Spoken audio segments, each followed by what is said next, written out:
Gjykata themelore në Prishtinë u ka caktuar nga një muaj para burgim Muhamet Musliu dhe Alban Bibajt në ndyshimin se kanë kryer veprën penale nxitje e përçarjes dhe mosdurimit.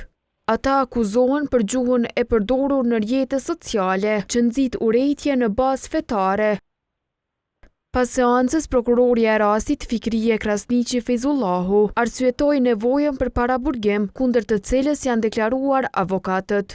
Ajo tregoi se rastet ndaj të dyshuarve janë të ndara.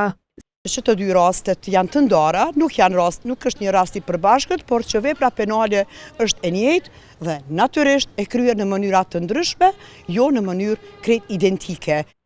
Sipas kërkesës së prokurorisë për paraburgim, të cilën e ka siguruar koha, i pandehuri Bibaj dyshohet se prej vitit 2005 e në vazhdimsi ka nxitur e përhapur publikisht urrejtje dhe mosdurim midis grupeve fetare.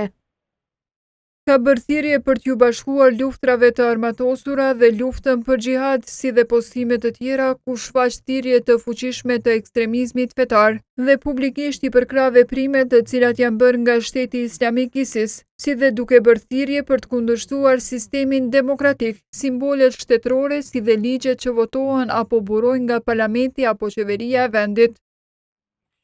Detaje jepen edhe në kërkesën e prokurorisë për të dyshuarin Musliu.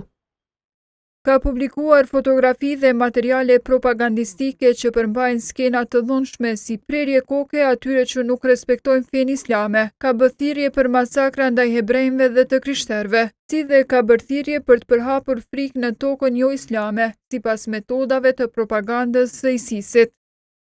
Bibaj është arrestuar të enjtën në Malishev, ndërsa Musliu në Fushë Kosovë gjatë një operacioni antiterrorizëm për përfshirje në veprimtari që lidhen me nxitjen e përçarjes, mosdurimit dhe shpërndarjes së propagandës terroriste.